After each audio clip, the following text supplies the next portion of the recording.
The Curse of Willow Manor.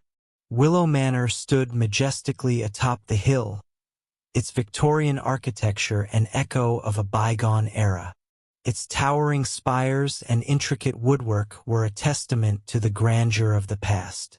The manor had been abandoned for decades, its windows dark and lifeless, and the overgrown garden a silent witness to the passage of time.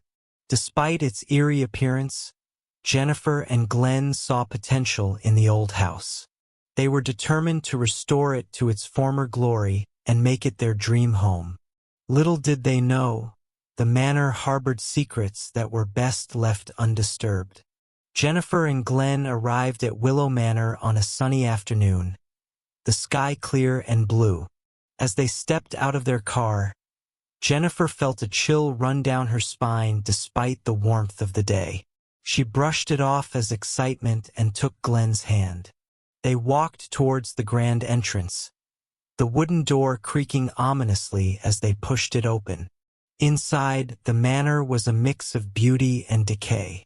Dust-covered furniture and cobwebs adorned the corners, but the intricate woodwork and stained glass windows hinted at the house's former splendor. They began to explore, room by room, their excitement growing with each discovery. "This place is incredible," Glenn said, his voice echoing through the empty halls. "I can't believe it's going to be ours." Jennifer smiled, though a nagging feeling of unease lingered in her mind. She couldn't shake the sense that they were not alone. Their first night in Willow Manor was filled with anticipation and nervous energy. They set up a makeshift bedroom in the master suite, the mattress on the floor surrounded by boxes of their belongings. As they settled in, the house seemed to come alive with the sounds of creaking wood and the whisper of the wind through the cracks. Around midnight, Jennifer awoke to a strange sensation. The room was cold, far colder than it should have been for a summer night. She sat up and looked around, her breath visible in the frosty air. Glenn was fast asleep beside her, oblivious to the chill. Suddenly, she heard it, a faint whisper, almost imperceptible. She strained to listen, but the words were too garbled to understand. Her heart raced as she scanned the room, but there was nothing there. Shaking her head, she lay back down, convincing herself it was just her imagination. The next few days were a whirlwind of activity as Jennifer and Glenn worked tirelessly to clean and restore the manor. But the strange occurrences continued. Cold spots appeared in random places, and objects seemed to move on their own. Jennifer found herself constantly looking over her shoulder, the feeling of being watched ever present. One afternoon, while cleaning out the attic, Jennifer stumbled upon an old leather-bound diary. It was dusty and worn, the pages yellowed with age.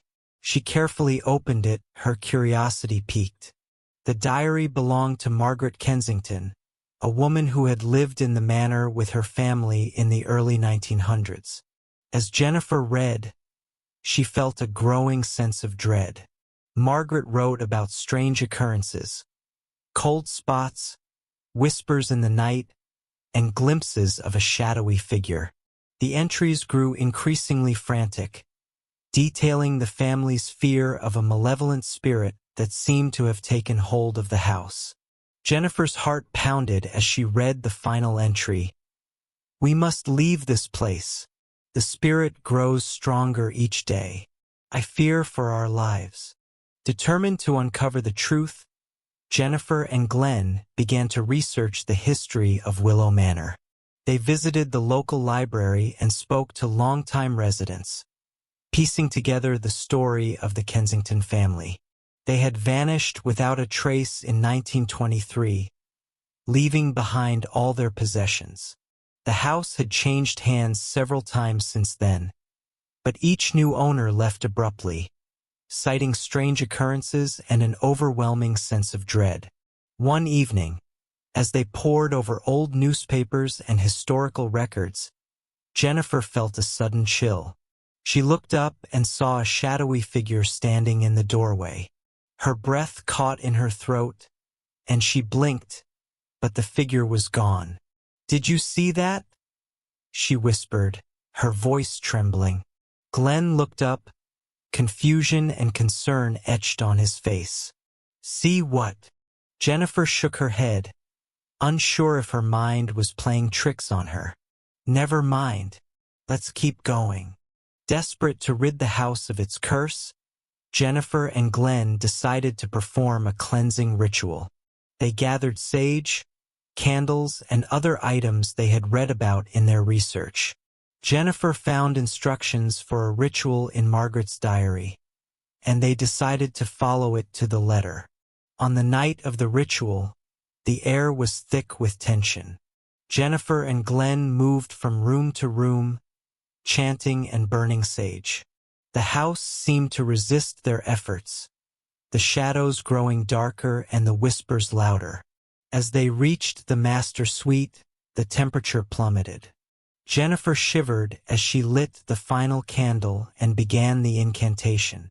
The room seemed to close in around them, the walls pulsing with a malevolent energy. Suddenly, Jennifer screamed and dropped to her knees. Glenn rushed to her side, but it was as if an invisible force was holding him back. Jennifer's eyes rolled back in her head, and her body convulsed. "Jennifer!" Glenn shouted, panic rising in his chest. "Fight it! You have to fight it!" But Jennifer's screams turned to laughter, a cold, cruel sound that sent chills down Glenn's spine.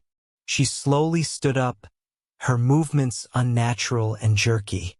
When she opened her eyes, they were dark and empty, devoid of any trace of the woman he loved. The days that followed were a nightmare.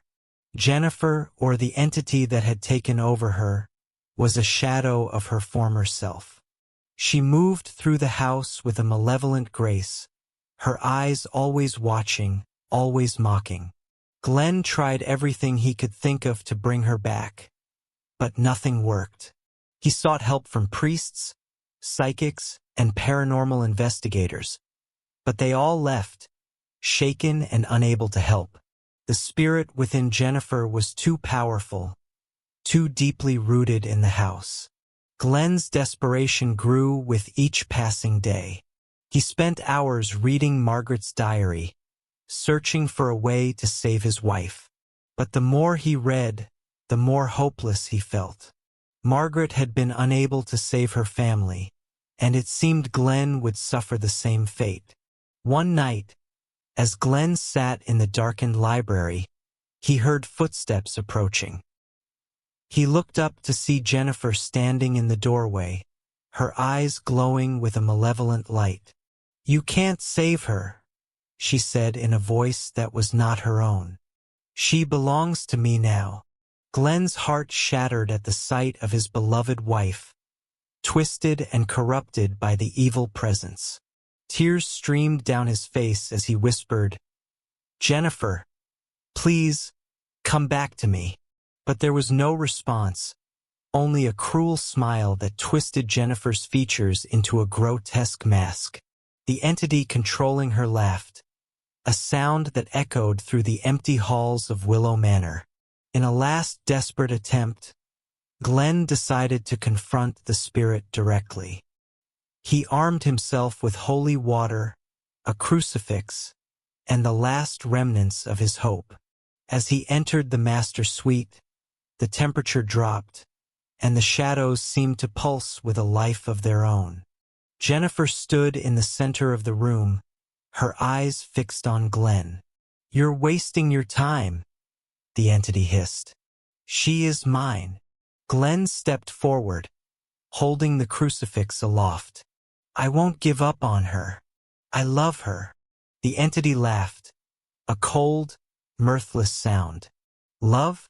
There is no love here, only darkness." As Glenn began to recite a prayer, Jennifer's body convulsed, and the entity screamed in rage. The walls shook, and the shadows writhed, But Glenn pressed on, his voice growing stronger with each word. Suddenly, Jennifer's eyes cleared, and for a brief moment, she was herself again.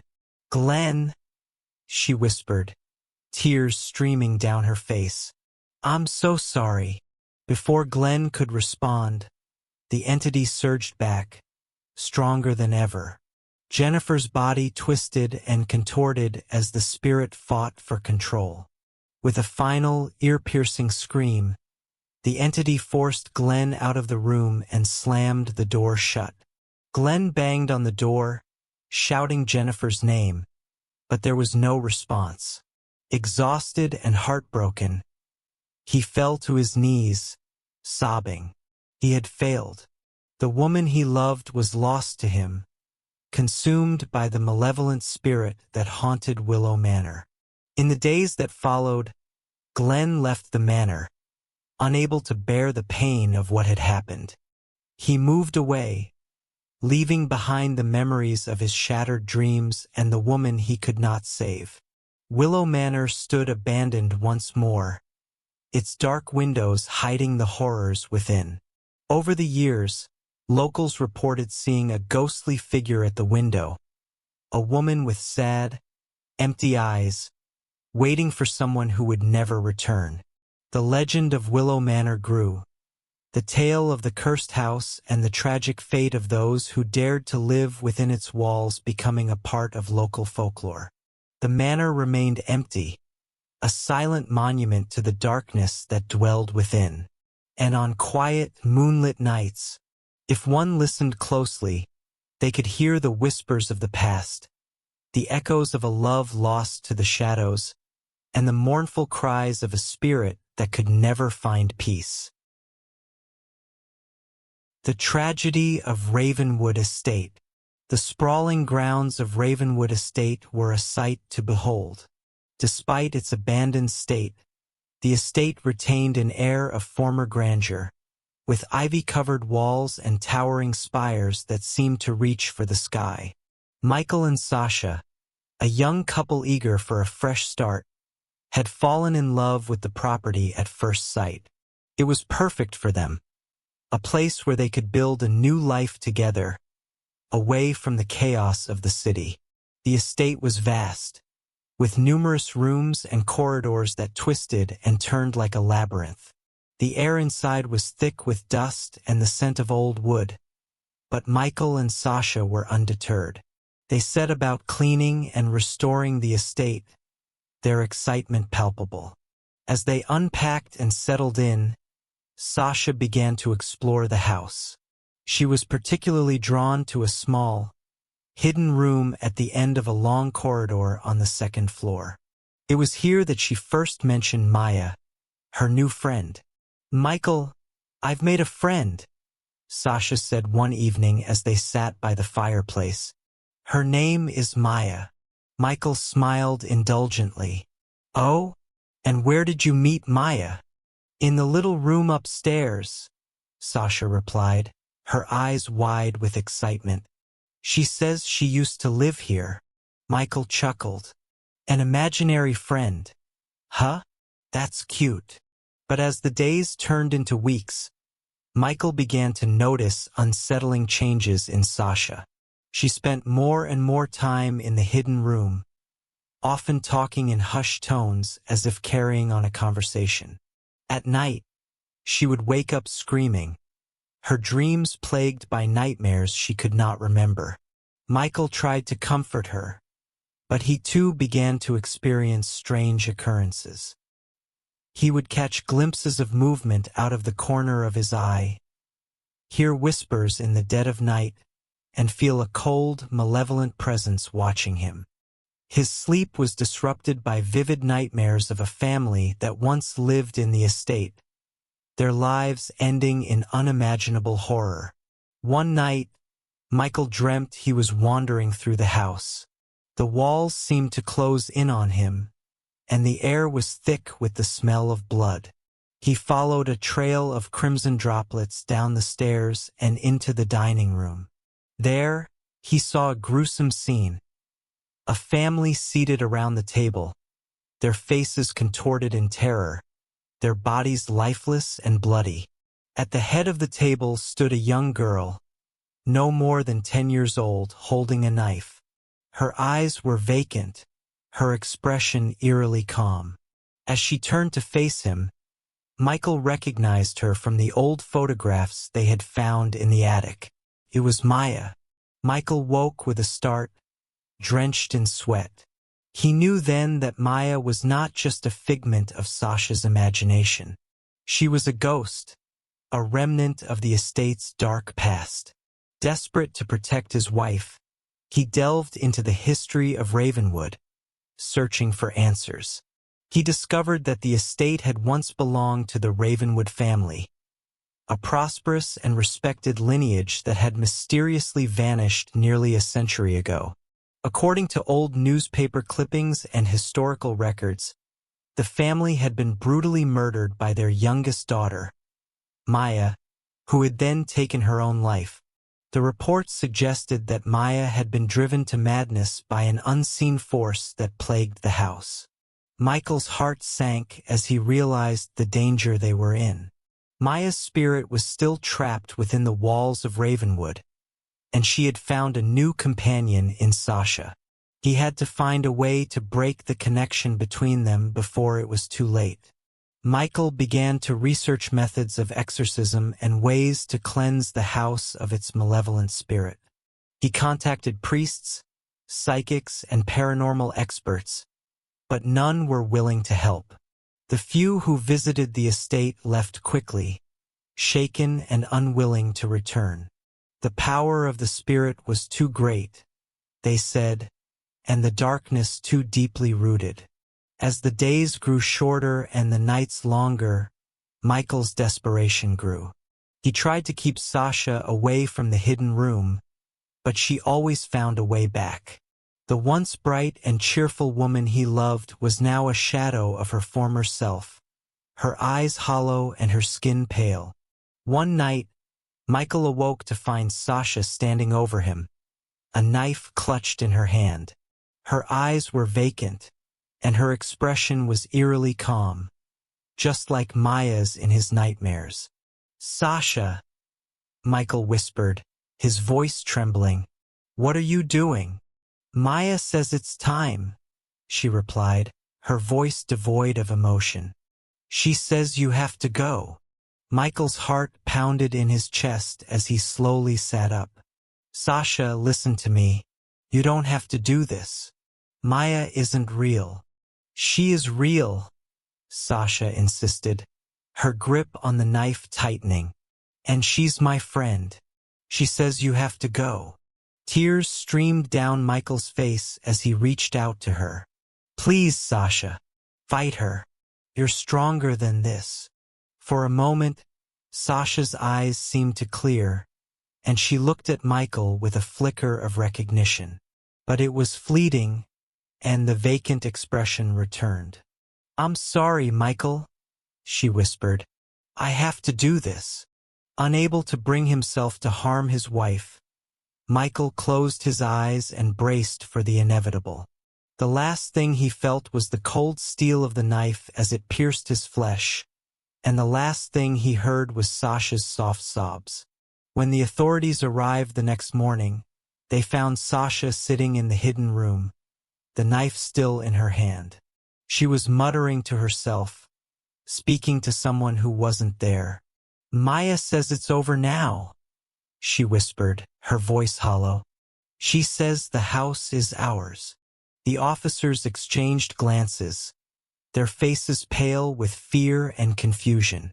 They could see the emptiness in Sasha's eyes, the same emptiness that had consumed Maya so many years ago. They knew that the cycle of tragedy would continue, as long as Ravenwood Estate stood. As they led Sasha away, she looked back at the house one last time. In the window of the hidden room, she saw Maya's ghostly figure, watching and waiting. The spirit of the child who had brought so much pain and suffering to Ravenwood Estate was still there, ensuring that the darkness would never truly be banished. The estate remained abandoned, a silent testament to the horrors that had unfolded within its walls. Locals spoke of the tragedy in hushed tones, warning others to stay away from the cursed property. And on quiet, moonlit nights, if one listened closely, they could hear the whispers of the past, the echoes of a family torn apart by madness, and the mournful cries of a spirit that could never find peace. Years passed, and the story of Ravenwood Estate faded into legend. But the house remained, its windows dark and lifeless, its walls echoing with the memories of the dead. And in the hidden room, Maya's spirit waited, biding her time until the next unsuspecting family dared to call Ravenwood home. As the decades rolled on, the estate fell further into disrepair. Vines overtook the once majestic facade, and the garden became a tangled mess of overgrown weeds. Yet, despite its dilapidated state, Ravenwood retained an eerie allure, drawing the curious and the brave to its haunted halls. One autumn, a team of paranormal investigators arrived, eager to uncover the secrets of the infamous estate. They set up their equipment and began their investigation, unaware of the true extent of the malevolent force that resided within the walls. The leader of the group, Dr. Richard Matthews, was a seasoned investigator who had dealt with countless hauntings. He was skeptical of the legends surrounding Ravenwood, but was determined to document any paranormal activity they encountered. His team consisted of 4 members: Danica, a sensitive who could communicate with spirits; Mark, a tech expert who handled the recording equipment; Sarah, a historian who had researched the estate's dark past; and James, a skeptic who provided a rational perspective. Their first night at Ravenwood was uneventful, but as the investigation progressed, they began to experience strange occurrences. Cold spots appeared without warning, and their equipment recorded unexplained whispers and footsteps. Danica, the sensitive, felt a strong presence in the hidden room and was drawn to it repeatedly. "It's like she's calling to me," Danica said one evening, her voice tinged with fear. "I can feel her anger and her sadness.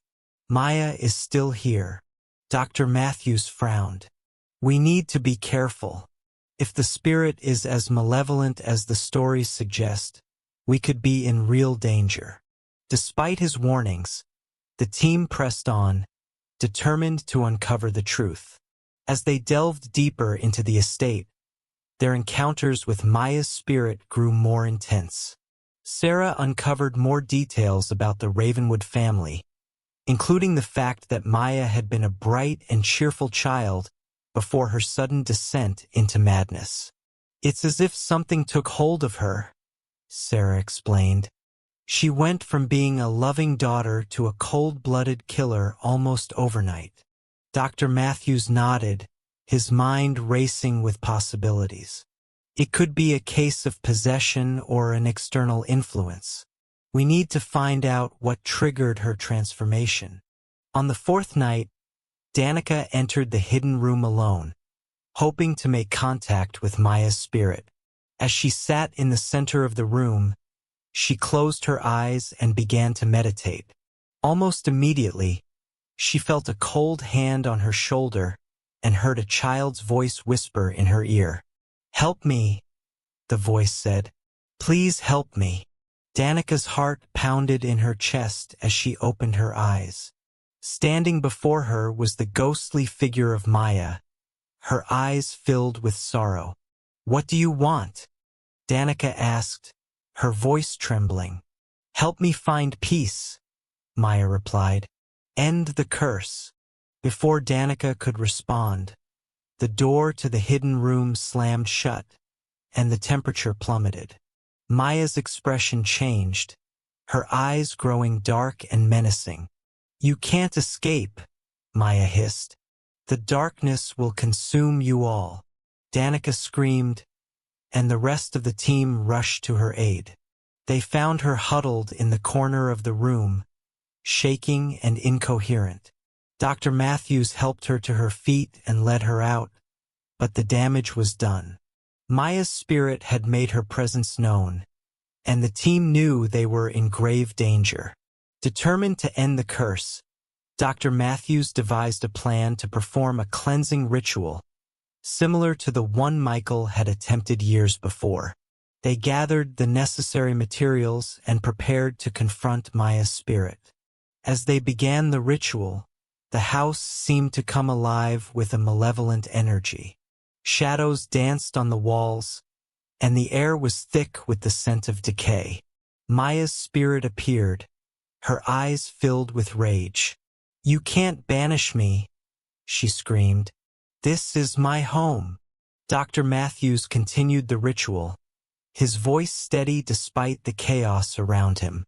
The team joined in, their voices rising in unison as they chanted the incantations.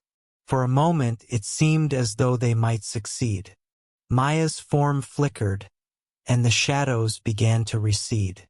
But just as quickly, the darkness surged back, and Maya's spirit grew stronger.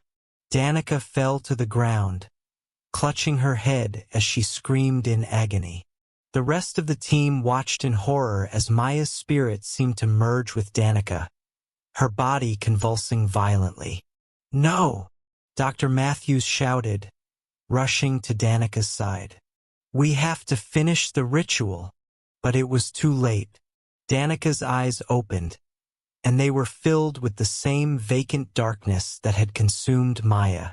She stood up, her movements jerky and unnatural, and turned to face the team.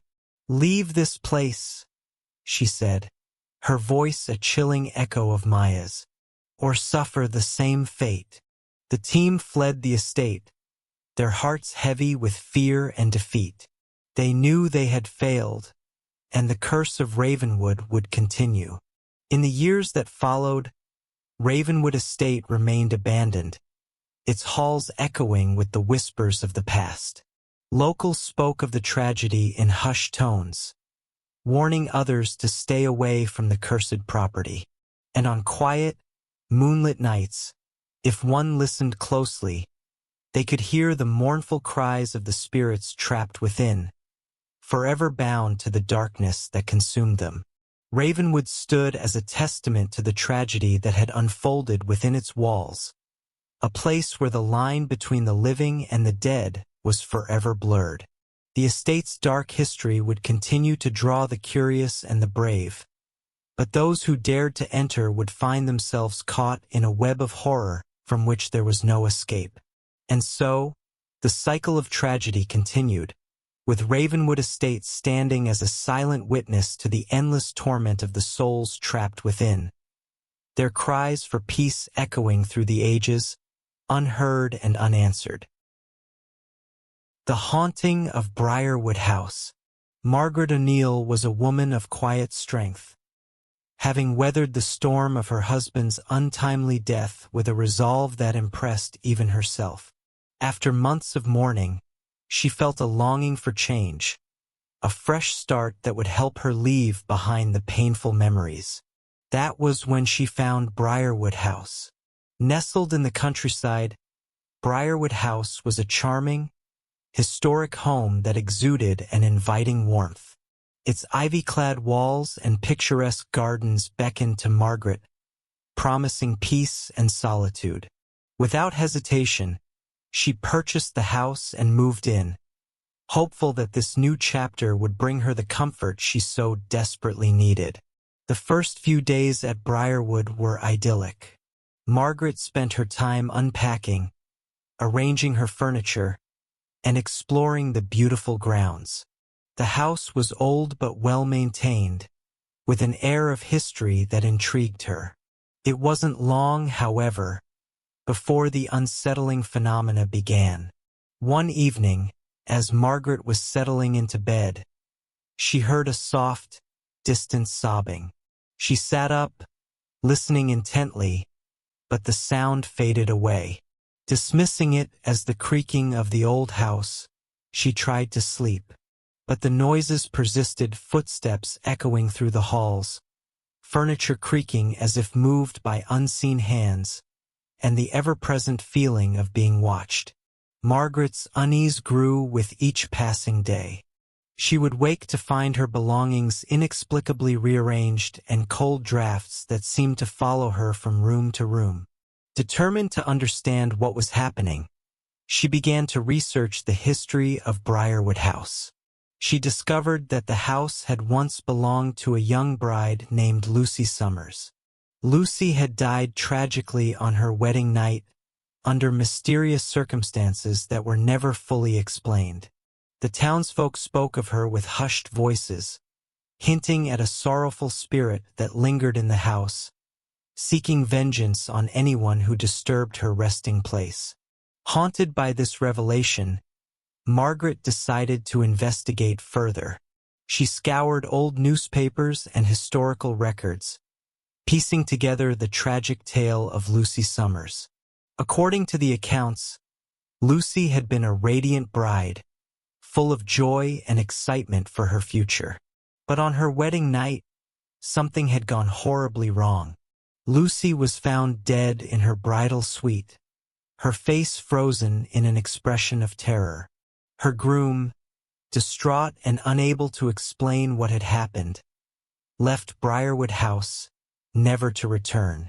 Determined to help Lucy find peace, Margaret attempted to communicate with the spirit. She lit candles and called out to Lucy, hoping to offer her comfort and understanding. At first, there was no response, but then the temperature in the room dropped sharply, and a cold wind blew through the house, extinguishing the candles. "Lucy," Margaret called softly, her breath visible in the frigid air. "I know you're here. I want to help you.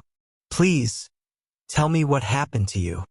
The room grew silent, and for a moment, Margaret thought she was alone. But then, she heard a whisper, faint and sorrowful.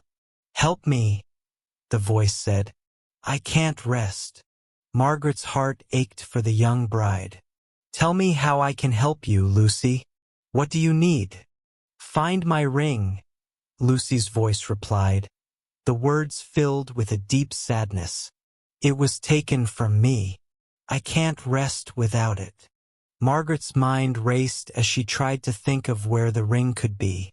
She searched the house, going through every drawer and cabinet, but found nothing.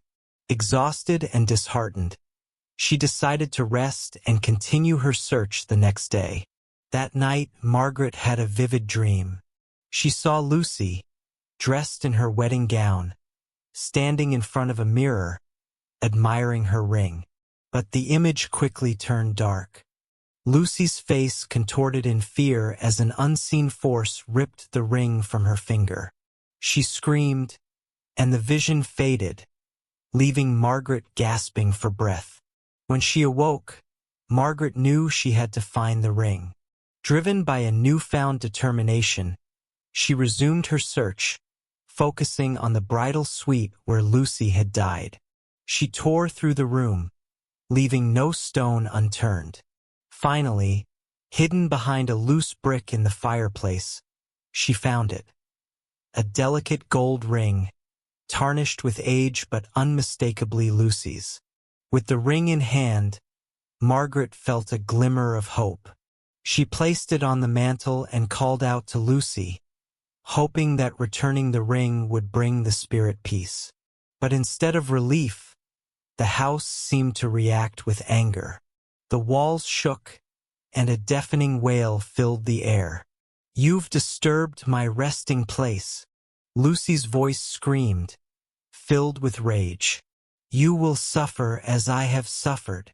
Margaret's heart pounded in her chest as the house seemed to come alive with malevolent energy. Shadows danced on the walls, and the temperature plummeted. She felt an icy hand grip her shoulder, and for a moment, she saw Lucy's reflection in the mirror, her eyes filled with sorrow and rage. Desperate to calm the spirit, Margaret pleaded with Lucy. "I'm sorry. I only wanted to help you. Please, Tell me what I can do to make it right." But the spirit's sorrow was too great, and its anger too deep. Margaret felt herself being drawn into Lucy's memories, reliving the bride's tragic final moments. She saw through Lucy's eyes, felt her terror as the unseen force attacked her, and experienced the overwhelming sorrow that consumed her. The more Margaret experienced, the more she felt herself losing grip on reality. The lines between her own identity and Lucy's blurred, the past and present merging into a single, horrific nightmare. In a final act of desperation, Margaret wrote a letter, begging for forgiveness and pleading for anyone who found it to understand the sorrow that had consumed Briarwood House. She sealed herself in the attic, clutching the letter and the ring, hoping that her sacrifice might bring some semblance of peace to the tormented spirit. But as the days turned into weeks, Margaret felt the spirit's influence grow stronger. She knew she was losing herself to the same darkness that had claimed Lucy. In the end, Margaret succumbed to the spirit's control. Her body was found years later, when new owners decided to renovate the old house. They discovered her letter, brittle with age, and her bones, hidden away in the attic. The letter read, "To whoever finds this, I am Margaret O'Neill, and I came to Briarwood House seeking solace. Instead, I found the spirit of Lucy Summers, a bride whose life was stolen from her in this very house. I tried to help her, to bring her peace, but her sorrow and rage were too great. I beg for your forgiveness and understanding.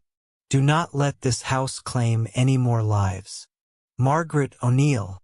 Despite the chilling discovery, the new owners were undeterred. They renovated the house, restoring it to its former glory. But it wasn't long before they too began to experience the unsettling phenomena that had plagued Margaret. At night, they heard the same soft sobbing, the same footsteps echoing through the halls. Objects moved on their own, and cold drafts whispered through the rooms. They found themselves drawn to the attic, where Margaret's spirit now joined Lucy's in eternal sorrow. Briarwood House remained a place of beauty and charm, but beneath its quaint exterior lay a darkness that could not be banished. The spirits of Lucy and Margaret lingered, bound together by their tragic fates. On moonlit nights, their cries for peace echoed through the house, a haunting reminder of the sorrow that dwelled within. Visitors to Briarwood often spoke of a feeling of unease, an inexplicable sadness that seemed to hang in the air.